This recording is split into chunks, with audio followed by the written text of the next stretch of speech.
Artists often depict angels as human in form. Is that because in the Bible, angelic messengers seem to be depicted with human qualities? Some seem to believe angels were once humans, like Angel First Class Clarence in It's a Wonderful Life, but is that true? Is there one type of angelic being, or are there a variety? Demons are fallen angels. Perhaps the best known is Satan. There are other creatures referred to in the Bible as Nephilim. Are they giants or angels? Who was Goliath, and was he really a giant, or is that a tall tale? Ken Ammi will be the biblical tour guide, answering questions about angels, demons, Nephilim, and biblical paranormology as he joins our merry band in the fellowship of the book. Biblical paranormology? Now, did you make that up, by the way, Ken? I do believe I coined the term systematic biblical paranormology. Okay. So, are you going to charge us to use it? Just a few cents on the dollar. The shekel, actually. The shekels. Yes. All right. So you also asked us to have some biblical text prepared. Yes. So for those who may be tuning in, it might be helpful for you to have a Bible in hand. We're actually talking about biblical stuff here. But we are going to try to give you some aids, not the acquired ignorance of the doctrines of Scripture, but actual assistance in understanding what's going on. So Ken is again the true free thinker, or at least he thinks he's the true free thinker. Maybe not the only true free thinker on the face of the earth, but one of them. Lead on. So last week, our first session focused on angels, and I think that one of the important things we need to be reminded of is that God created a material creation. There are spirits that inhabit it, but overall it's a material creation consisting of material beings, and that's why they can be described physically, because that's what they are. Even these beings that populate that in-between realm, in between God's heaven and the earth, there's that in-between realm, and yes, even those are physical beings. And without that solid premise, really, I think everything else kind of falls aside when it comes to systematic biblical paranormology. And we'll kind of see tonight why it's systematic, because it all kind of locks in together and it works together. So tonight we're going to discuss, we're going to begin with Seraphim only because there's only one text about them. So now I've probably written one or two books on every single thing we'll be talking about, but one of them definitely focused on Seraphim, and I derived out of that text as much as I possibly could. So if we could have someone read Isaiah 6, I think verses 1 through 4 that we're going to focus on. Okay, this is where I come in. In the year of King Uzziah's death, I saw the Lord sitting on a throne, lofty and exalted, with the train of his robe filling the temple. Seraphim were standing above him, each having 6 wings, with 2 each covered his face, and with 2 each covered his feet, and with 2 each flew. And one called out to another and said, Holy, holy, holy is the Lord of armies. The whole earth is full of his glory. And the foundations of the thresholds trembled at the voice of him who called out, while the temple was filling with smoke. That's 1 through 4, right? Okay, if you could, if we could leave that up, okay, while we go through it. So one main point I'd like to make tonight is, let me just, because we're going to discuss Cherubim next, and if you could leave that text up, please. One main thing is, let me just ask, if I were to refer you to a human being and the chinchilla and the worm, would you say, well, those are all kinds of humans? Well, I would say, well, they might have some similarities, but they have different titles, they have different job functions, the manner in which they go about their lives, and they look very different from one another. So would that make sense to just mash them all together into a category of saying they're all human? I mean, of course not. It's illogical. It's biological as well. That's just not how common sense works, right? So Right. for whatever strange reason, and it's actually because it's in man-made tradition, people will argue with me constantly about how, well, seraphim and cherubim, they're a kind of angel. Right. Okay, but that's completely arbitrary, and it's a category error, and it violates the law of identity. So it's arbitrary. I mean, why assert that seraphim and cherubim are a kind of angel? Why not say that angels and cherubim are a kind of seraphim? Why not say that angels and seraphim are a kind of cherubim? Why? Why not? It's completely arbitrary anyway. It makes zero sense.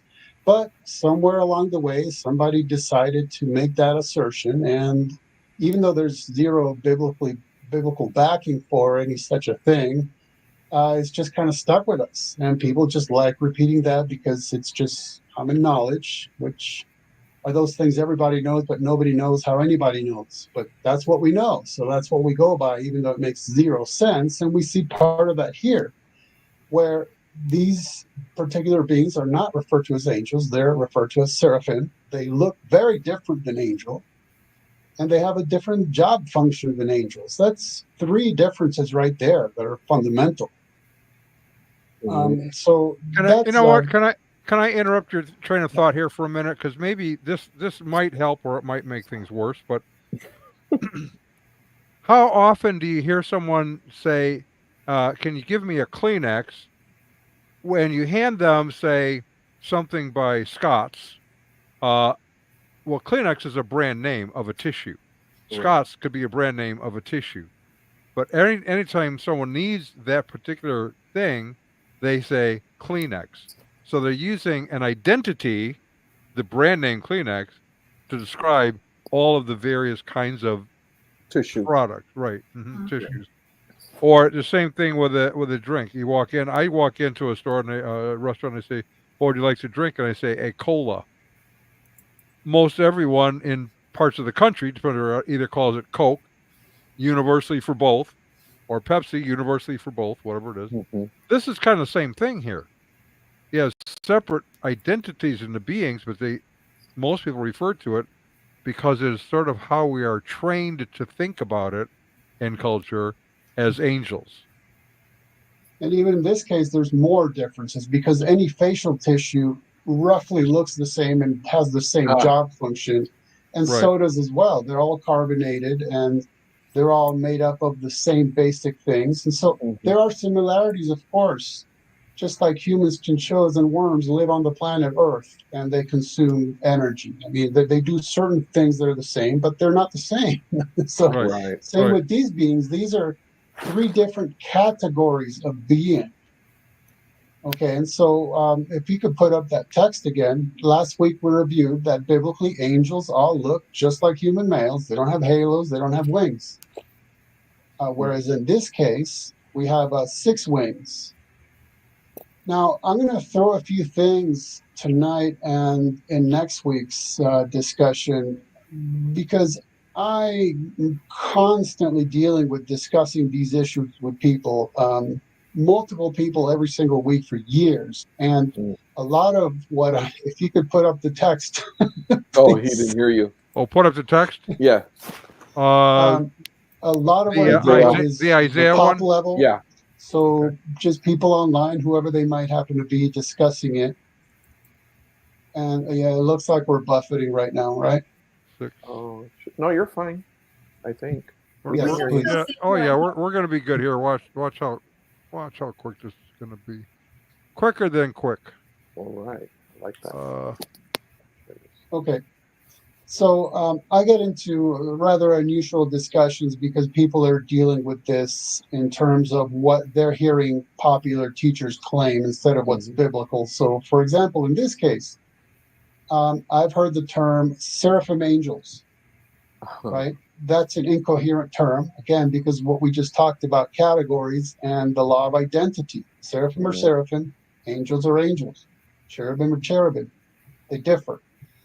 And what I tracked down is that concept comes out of a text we'll look at in a second, but what ends up happening at the POC level, where it's basically people who make their living by selling unbiblical tall tales to Christians. We're going to hit that really heavily next week when we talk about Nephilim and giants. Yeah. Is I hear the claim that these seraphim are reptilian. Okay, and now obviously all you have to do is look at the text and you can tell that's simply inaccurate, right? There's no description of them being reptilian, and they're specifically at the pop level correlated to serpents or snakes. And of course, we just saw that they have hands, we just saw that they have feet, we just saw that they have wings, we just saw that they have features that are just not snake-like whatsoever. But that confusion comes from a popular teacher who read Numbers chapter 21, where God sends the fiery serpents among the people. And he says, well, there it is. If you look at the Hebrew, it's seraph. So that refers to being serpentine. And it's pretty shocking to me that somebody at the pop level who is widely praised can just misread. He's looking at the wrong word because the fiery serpents there is Saraf Nachash. It's the Nachash portion that's the serpent. The Saraf, it's the fiery part. It refers to fire, fiery. And so when you look at that root word, Seraph, from which the male plural is Seraphim, if you look right there in the text, you get a good idea as to why. If you could the text. Leave it. You see right there that there is a correlation between these beings and fire. So if you go to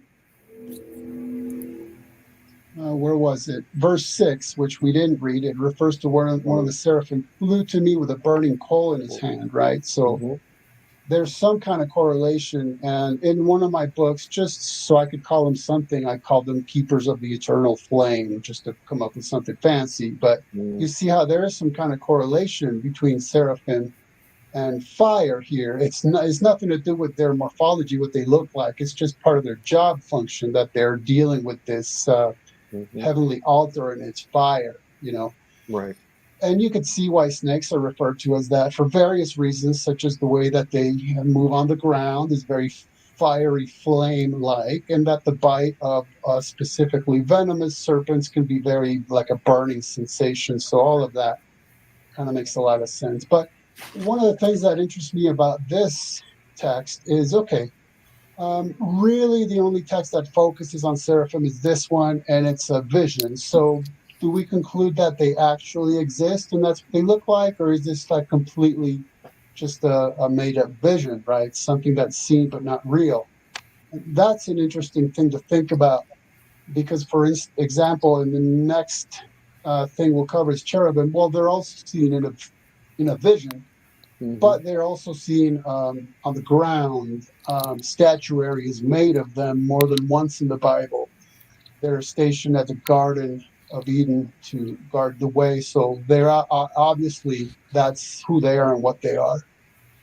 But it seemed to me that there's a difference between a vision and a symbolic vision. So this vision to me is very straightforward. There's like no frills about it. It's very obvious that this is just a vision, that someone's seeing something that's usually not seen, but it's not filled with symbolic depictions, such as a flying scroll with writing on the front and back, or a dragon that is later identified as Satan. So I would say it's fair enough to say that these beings do look like this physically. So then if we could move to the text from Ezekiel, we're going to look at portions of chapter 1 and chapter 10, please. So this would be about cherubim. And these two texts are important because other places in the scripture reference cherubim, but these actually describe what they look like. So if we could please have the reading of those. All right, starting with verse 4. As I looked, behold, a high wind was coming from the north, a great cloud with fire flashing intermittently, and a bright light around it, and in its midst something like gleaming metal in the midst of the fire. And within it there were figures resembling 4 living beings, and this was their appearance. They had human form. Each of them had 4 faces and 4 wings. Their legs were straight, and their feet were like a calf's hoof, and they sparkled like polished bronze. Under their wings, on their 4 sides, were human hands. As for the faces and wings of the 4 of them, their wings touched one another, and their faces did not turn when they moved. Each went straight forward. As for the form of their faces, each had a human face. All 4 had the face of a lion on the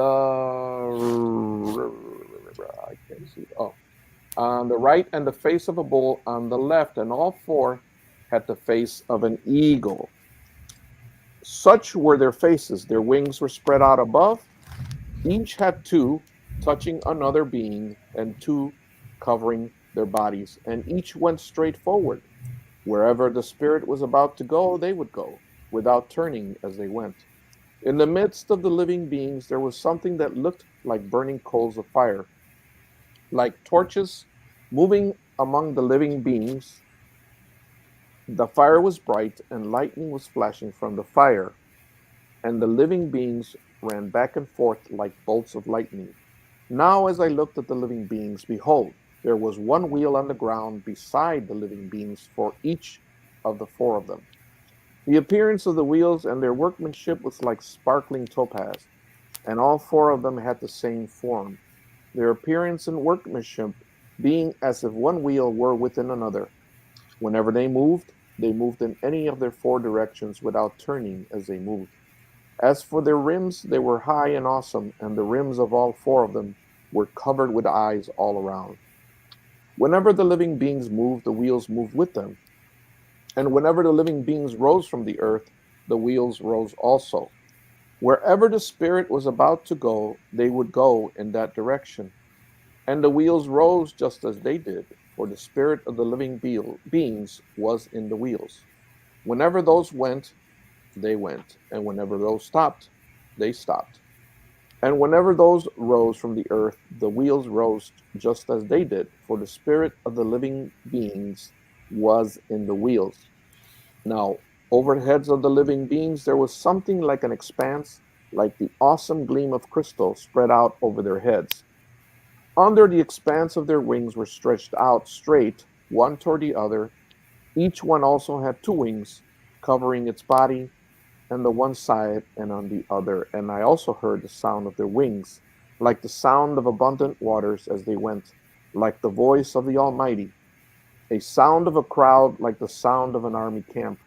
Whenever they stopped, they let down their wings.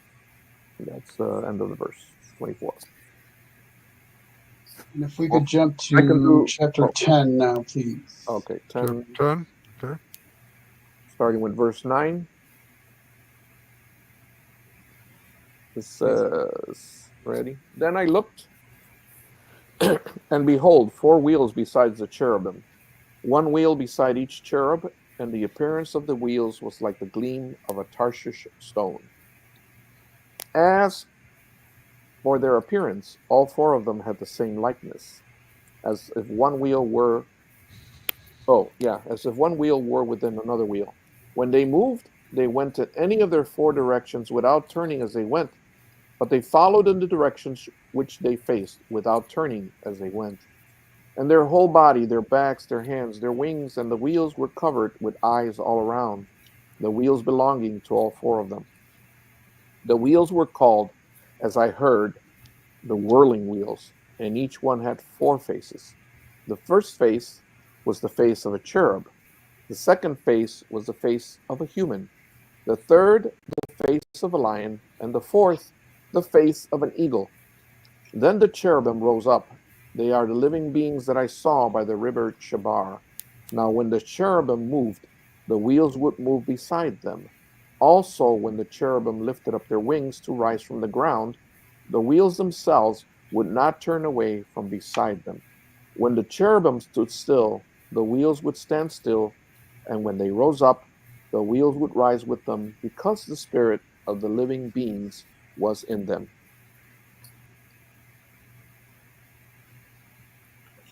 Very good. Thank you so much for reading all of that. So again, we find these beings, the cherubim, are different looking than angels and different looking than seraphim, and of course, different titles, different names, and different job functions. So in scholarly literature, don't you know, they're typically referred to as throne guardians. And that's kind of like what you're seeing in these texts is they're sort of a part of God's mobile throne, right? Mm. And the guardian, it makes sense to call them that because they're not only surrounding this throne, but that's exactly what we see him doing in Genesis 3. Again, they're the ones guarding the way to the entrance to the Garden of Eden. And in fact, even the word, okay, so they're referred to as standing guard with this sword that's going in every which direction. And even the word sword has a relationship to the term cherub or cherubim because it's chereb, right? So you can kind of see why this is how their job function is described. And then we also see that they were depicted on the mercy seat on the Ark of the Covenant. So incidentally, that will ruin 99% of all depictions of the Ark of the Covenant you've seen, because typically you see what people call angels and they depict them as looking like human males with two wings. Well, that's incorrect. It has to be four faces and four wings. So it's that simple, and that just shows you how depictions can often send us in the wrong direction. That's just not how they looked. And also, when Solomon had his, as it were, his temple built, he made cherubim statues to go inside of it, and they were also depicted on the curtains or covering of the mobile tabernacle. So there's a lot of action going on with the cherubim. They appear in quite a few places, but this is the place where they're described, and that's when we learn they have four faces: man, a lion, and an ox or a bull, and an eagle or a vulture. It kind of depends on the version. But notice how in chapter 10, something strange happens there because it describes one of their faces as the face of a cherub. I know. Right I there in noticed verse that. 14. So, I mean, I'm pretty convinced it's just a slight textual problem there because if a cherubim has four faces, what is the face of a cherub?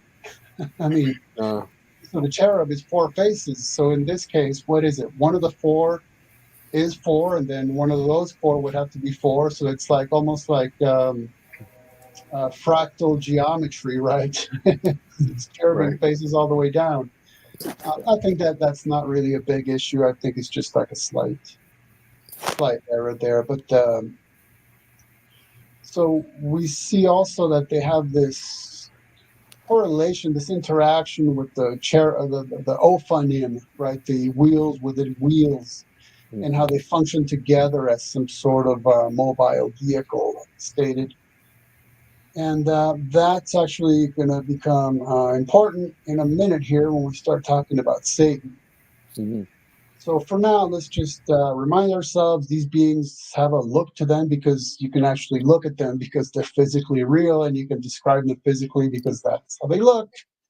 And they have different job titles, different job functions, and different morphologies.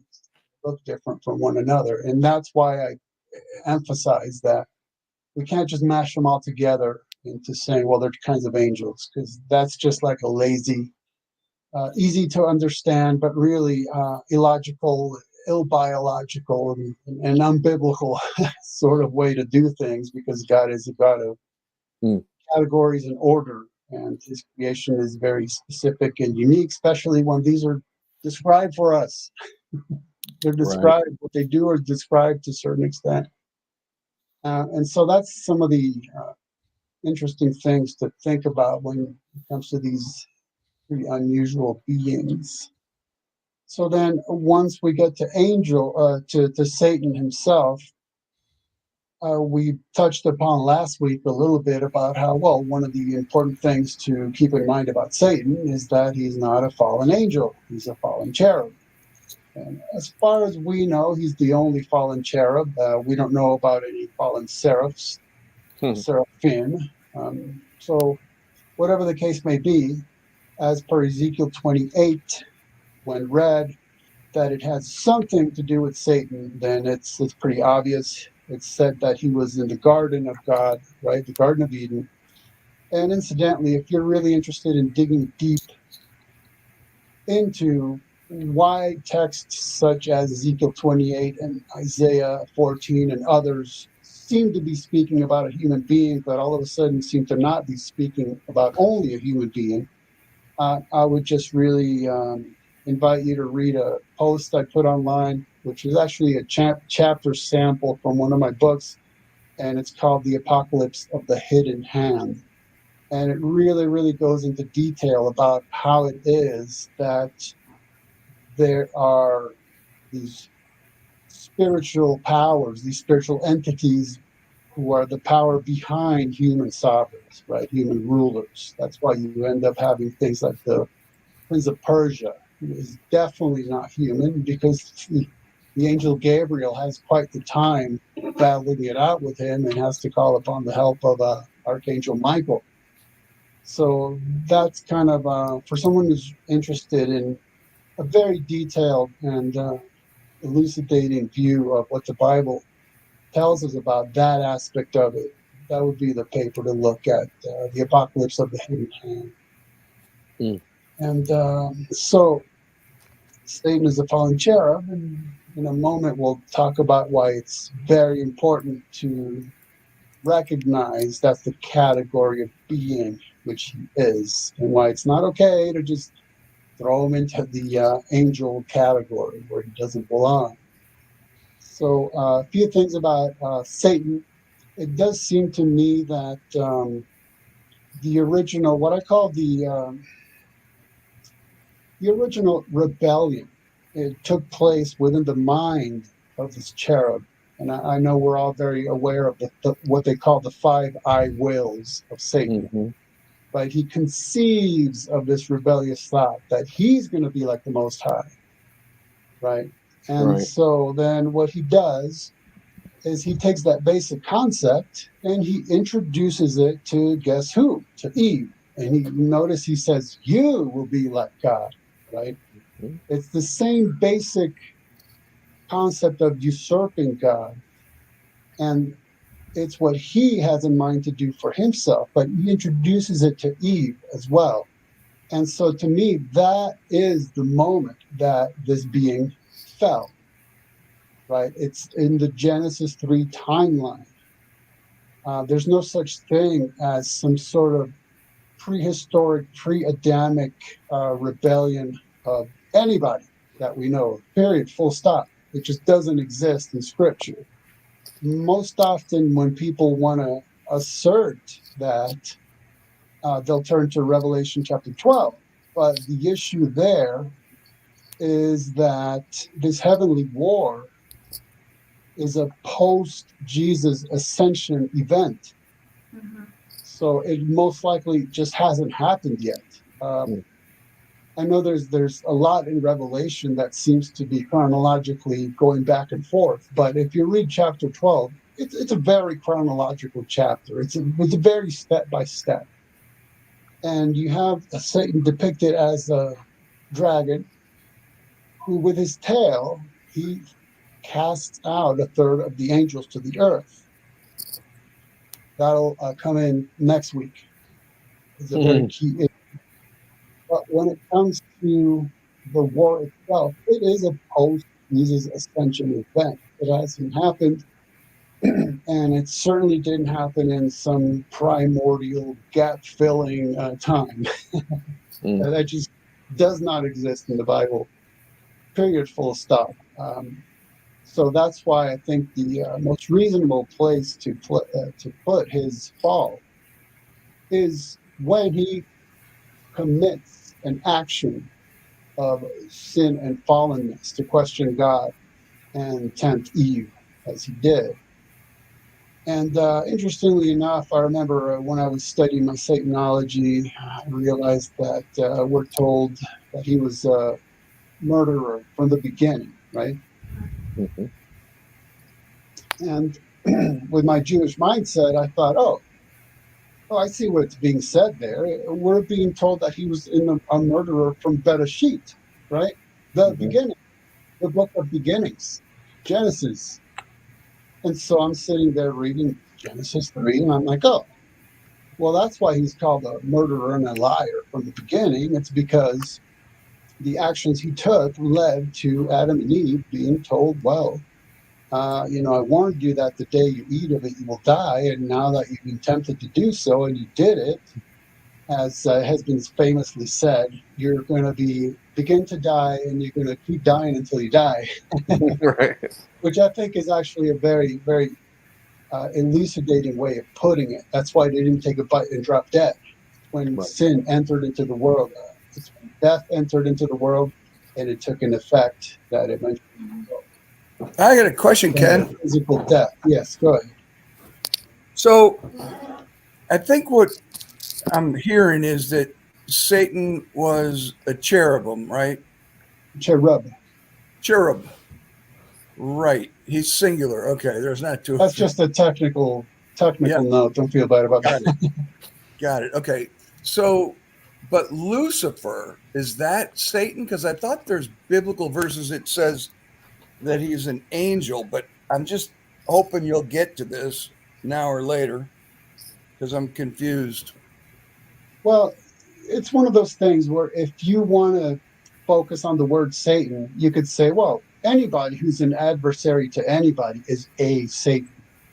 Right. There could be a human Satan. There could be a angelic Satan. There could be a cherub who's a Satan because it means adversary.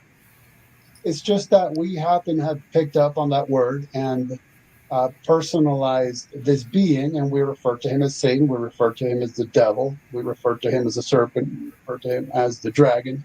And in fact, Revelations chapter 12 and 20 kind of mash all those together to let us know we're talking about this same dude when it comes down to it. Mm-hmm. In the same way that Elohim can refer to beings who are not God Almighty. It's just they're being referred to as mighty ones.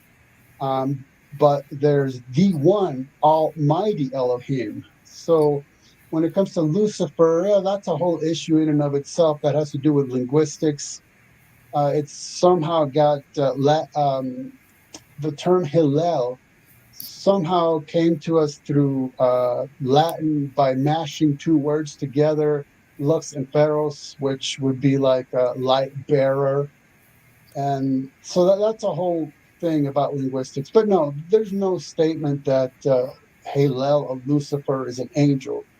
And in fact, it's from texts such as Ezekiel 48 or Isaiah 14. At the moment, I tend to mix those up, but I know that they're both relevant. One of them is where you get the concept of this Hillel, this morning star, this light bearer who fell. So it would be the same being when we're talking about the identification of who we're talking about, who is our really our adversary. It's not like God has any adversaries to contend with, but we do. Because I was under the assumption that like Lucifer was the angel that fell, iniquity was found in him, and he brought a third of the angels with him, and he was an angel, and now he's Satan, and there was that one entity, that personality, that person, that fallen angel that was Lucifer. But I think you're gonna paint a different story, right? I'd say that's fair enough. It's just you need to swap the word angel for cherub. That's pretty much, other than that, you pretty much got the basic storyline. Okay. Thanks. Yeah. Thing. And so one of the important things we actually managed to talk about after the show last time in private, I was very, very pleased that somebody asked me about how could it be that Satan entered Judas. Oh, Satan yeah. entered Judas, right? So, for example, think of angels. We never have any statement about an angel entering anybody, and certainly not Seraphim. So, since the premise is that a cherub is a physical being that you could touch and describe and does physical stuff, how could it be that Satan the cherub could enter into Judas? And now I know you could make up a lot of fancy sounding stuff. You could say something like, I don't know, considering that these beings have uh, capabilities beyond the human capabilities and they have access to realms or dimensions or whatever you want to call them, then surely it's possible for them to occupy the same airspace, spatial location as a physical human being. And you can make up fancy sounding stuff, but I really thought, well, do we have to make up stuff? Or I don't know, maybe if we actually take the Bible seriously, it might have something to tell us about this. Right. And so I was very pleased that our sister over there in the caffeinated Colorado crew just asked me that and then came up with the answer herself. I didn't really have to say anything except, yeah, you got it. Right. That was easy. So now I want us to go back to, Don, if you still have it up, I don't want to give you too much homework, but if you could put up Ezekiel chapter 10 again. Okay. All right. Because We are there. what happens when we don't water things down and we don't call Satan an angel, but we refer to him as a cherub, because such is what he is, then we can read a description of cherubim, and we find that, where was that? I think it was. Where do you want? It's somewhere in there where it talks about the interaction between the cherubim and the Ophanim, the wheels. I know it might be down a little bit more. Might be a little lower. Maybe 11, maybe 12. Their whole body, their backs and hands were covered. No, that's... Okay, so... After the faces were described, face cherub, second face human, then they rose. I do apologize. I probably should have pinpointed this. Okay, there it is. Chapter 17. 17. Oh, verse 17. When the cherubim stood still, the wheels would stand still, and when they rose, the wheels would rise with them. Why? Because the spirit of the living beings, which Ezekiel told us is his way of referring to cherubim, not by their name, but that's what he tells us, living beings, he's referring to cherubim, because the spirit of the living beings was in them. Okay, so what this tells us is that one of the capabilities of cherubim is that they can remove the spirits from their bodies and have their spirits enter an object.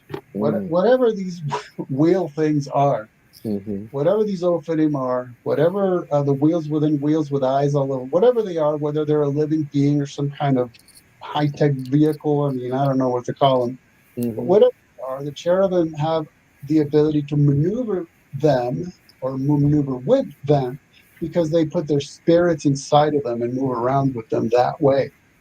And so then you think back to the question, how was it that Satan entered Judas? Well, when you just categorize him properly and all you do is just read the Bible, it tells you. Satan as a cherub has the ability to have his spirit go into another being. There it is. It's that simple. And we didn't have to make up anything, right? And so this is part of why systematic biblical paranormology is important, because it's teaching us things about these beings. We don't have to make anything up, and all we have to do is, oh, yeah, it's right there. Right there in front of our faces. That's why it's important. Or so if you want to depict an accurate Ark of the Covenant, again, that's why it's important. You want to understand these things. That's why it's important. Yeah. Incidentally, Well, that's one of the main things about Satan is he wants to be like God, and that's why everything he does is a copy and but corrupt version of what God does, right? He takes whatever God does, he just does it inside out, upside down, and backward. That's pretty much how creative he is. And I've heard many people say, well, Satan hasn't had an original idea in millennia, right? Because he's still pulling the same old trick he did in the garden. And it's like, well, the sad part is he hasn't had to. Yeah, He doesn't need any new ideas. We keep falling for the same old one, right? that's right. So that's to me one of the things that we got to think about when it comes to Satan. It's almost like when I was doing my Satanology, I thought, in terms of like criminal profiling type of thinking, I thought it's not like thinking about Satan as being very, very angry doesn't seem as accurate as thinking about him as being insane. That to me made a lot more sense, right? Because of the things he does, and the things he thinks he's going to get away with, and that he, whatever on earth he's doing illogical things. Well, that's because he's insane. I mean, that's what a crazy person is. Right. So, okay, now I'm going to go back for a second to a question that Bachcog Jeff asked a couple of minutes ago, having to do with Satan, if he's an angel or not an angel, which you've shown that he's not. But in 1 Corinthians or 2 Corinthians 11:13. 11. I was just going to read that. So we're right go there. ahead. We're right there. Go ahead. Because as I read it, it says that he disguises himself as an angel of light, but it doesn't say Yes. he's an angel. Right. Interesting. Disguise is a whole different Right. thing. So there's a few things going on there. One of them, right, it doesn't say he's an angel. Two is keeping in mind that angel means messenger, right? We can read that he disguises himself as an angel of light to mean that he's pretending to be God's messenger. Okay. So to me, that's one of the interesting things. So when I talked about that angels, cherubim, and seraphim had different job functions, one of the job functions of angels is that they're messengers. Well, you don't see where cherubim are messengers. So that's one way to distinguish them. But there is that one cherub who is running around delivering messages. They're just not God's. They're his own.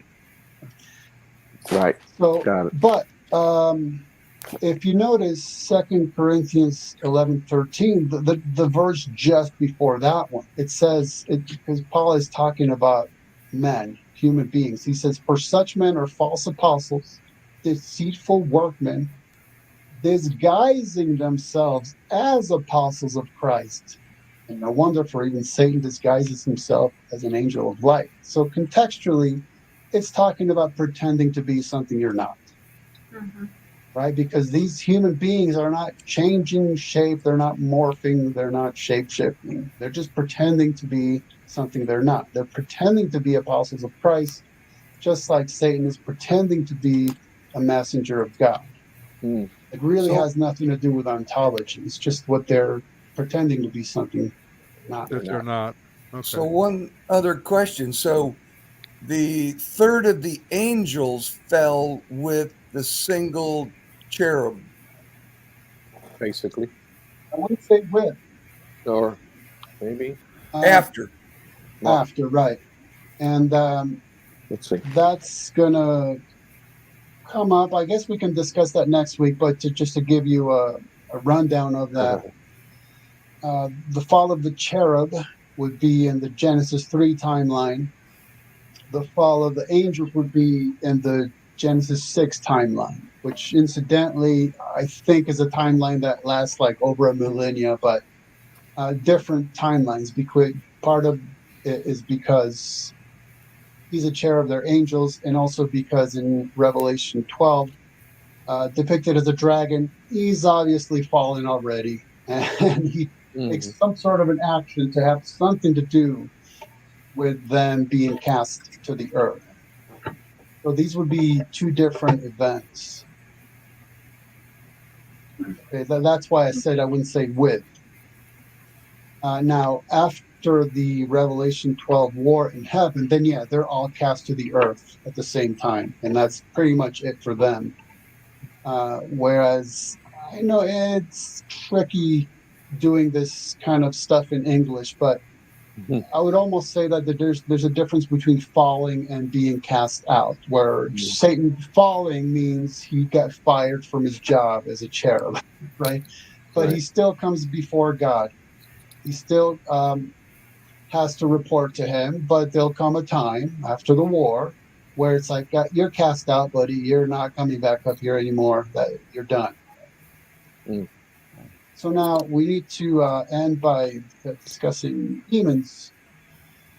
And to me, a demon by any other name is a demon. Shadim, demonion, devils.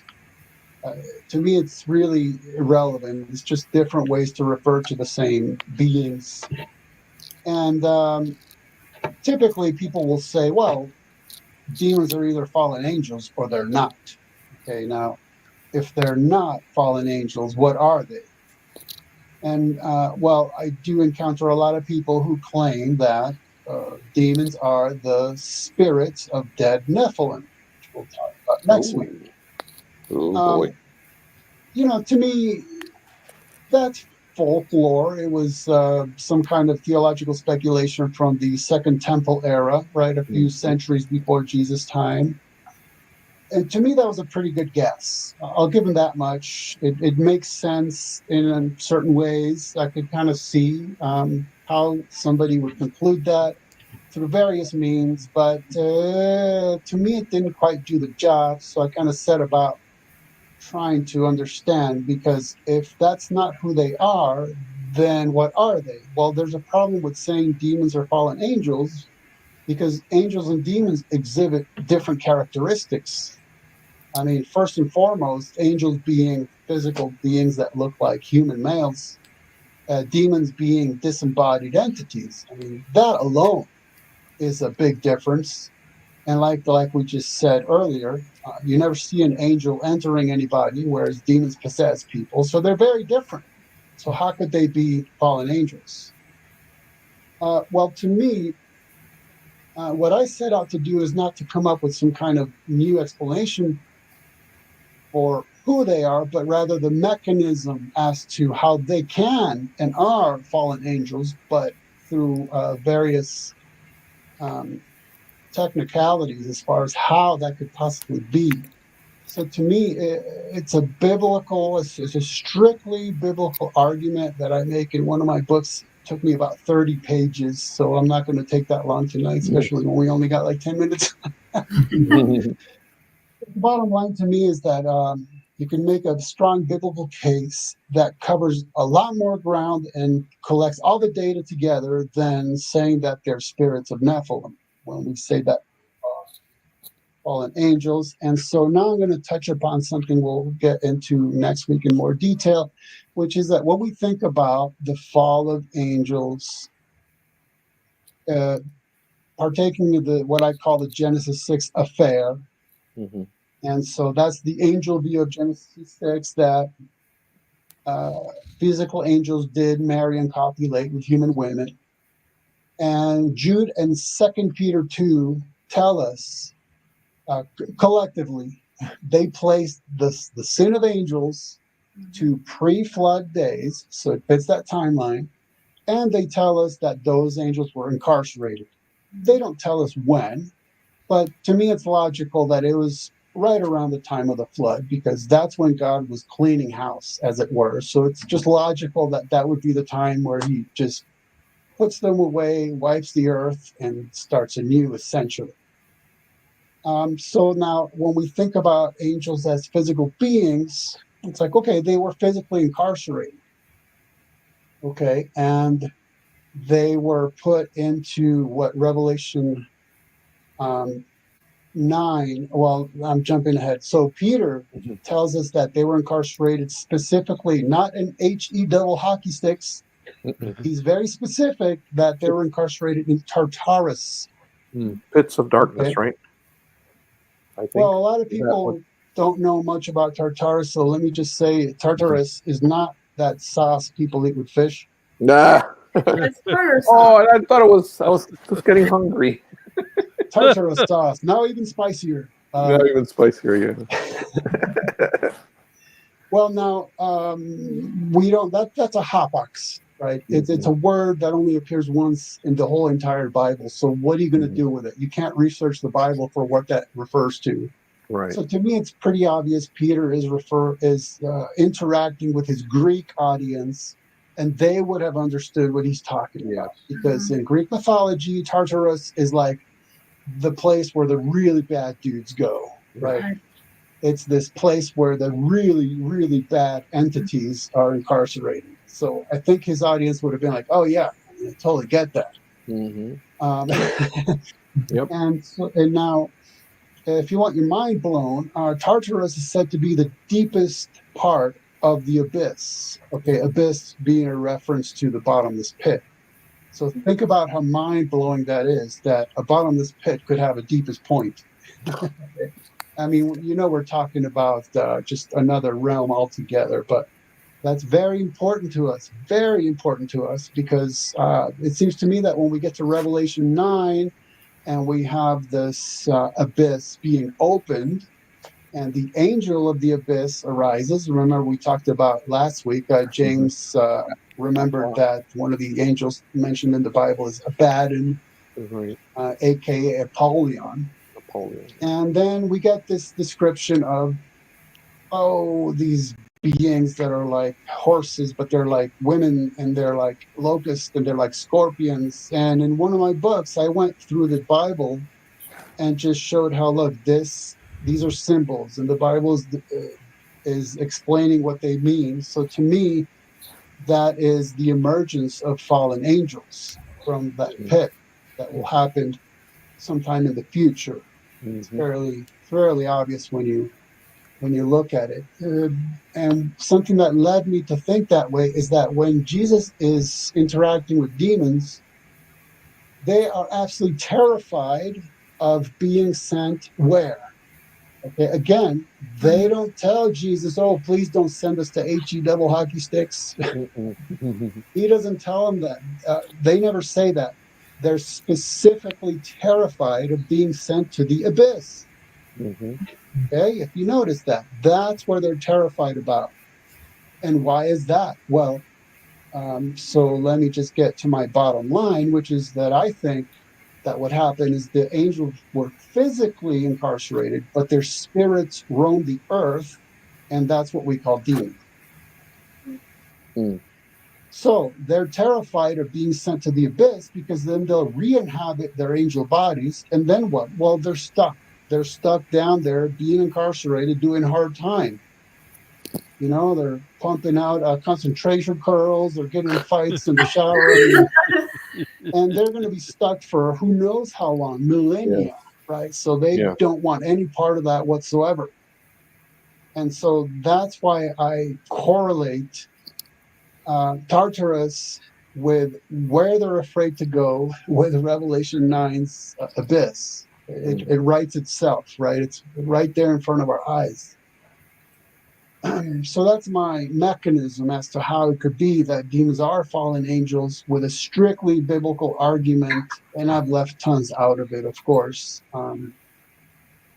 And so that brings us to some of the characteristics of demons. I'll go over this very quickly because I see we're running out of time. So if you think about what they want to do, they want to see themselves worshipped as idols. Why is that? Because they used to inhabit a body. So they want to see themselves depicted in a physical form. They want to possess humans. Why? Because they used to possess a body, their own. And they long for that. They long for that physical experience. And also something very, very important, which is that Jesus talked about how when one of these beings comes out of a person, they go, and if the person's not, there's a lot of theology there, but they go and they find 7 spirits more wicked than themselves. You remember that? when Jesus is talking about the strong man. Right. Take a strong man out of a person, they go through desolate places, they find 7 spirits more wicked than themselves. Come back. So that tells us something about demons. They are personages. They are intelligent or intellects, right? They have personalities, as some are more wicked than the other ones. They're essentially all in the same bag, in the same category, but they are different people. And so some of them are more wicked than other ones. So that makes me think that some of them are probably more like secretaries. You know, they hang around, who knows, families, neighborhoods, cities, and they kind of observe and they report. And others are just so enraged that they do things that we would call like poltergeist, like manifestations of however they manage to be violent, like all these horrible stories you hear.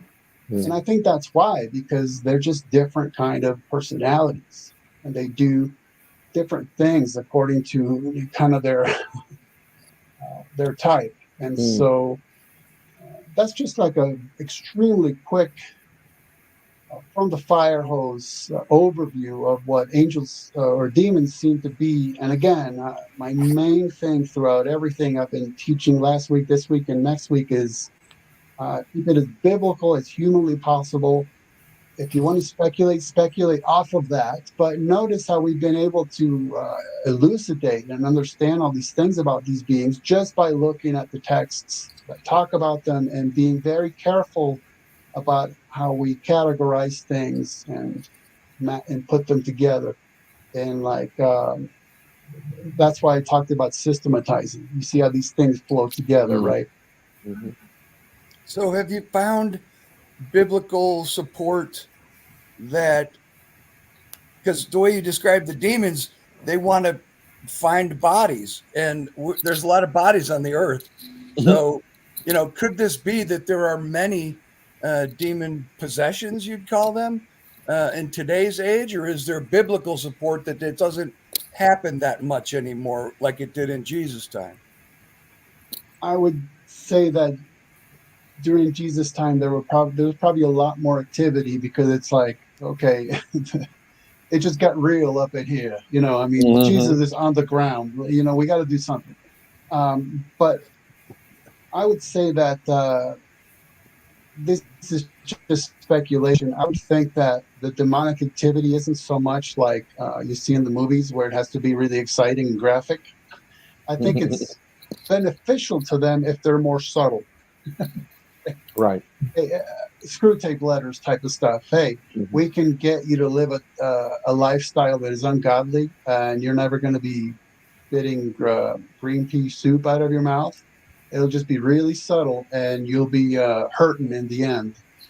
To me, that would make a lot more sense. Right. Because as you were mentioning, they don't need a lot of push, because we kind of do it for them in a sense. Yes. Just look up TikTok. Yeah, right. There you go. Dear Wormwood, please ignore everything I just said. TikTok's done all the work for us. That's right. Your affectionate Uncle Screwtape. There you go. All there, folks. Under the big Yeah, top. but the thing is, with for believers, if you have the Holy Spirit within you, then the demon cannot embody you, right? But a non-believer, maybe the demon can take up residence. Is that right? Yeah, it would be like the difference between just influence versus actual possession. The way I would put it, that would just be a simple way of looking at it. And incidentally, I wanted to throw in a detail that I just recalled might be important, because I'm claiming that demons are disembodied spirits, fallen angels. Do note that we don't have demons described pre-flood. We have cherubim described, and on my angel view, we have angels talked about, but we don't have demons. And then after Revelation 9, if you look at the whole eschatology, the end day scenarios, you'd think that's where demons are just going to run amok doing everything, but they're not. You barely run into maybe 2 or 3 references to them, and it seems that it's why they're pretty much lacking from that whole scenario, because they're not demons proper anymore. They've re-inhabited their angel bodies, and they come out of the abyss and they wreak havoc on the earth, and then they eventually fight and lose that war in heaven. Then they're cast to the earth, and that's pretty much the last we hear of them until obviously they're going to be ultimately judged. Oh, okay. Makes sense. Well, guys and gals, unless there's a pressing question, I think we're going to be about closing for the night. No, it was great. Great. Next week should be even greater. All right. Well, y'all just wave goodbye to those who are out there. We've got an interesting crew tonight. Yes. And see you next week, 8 o'clock Central Time.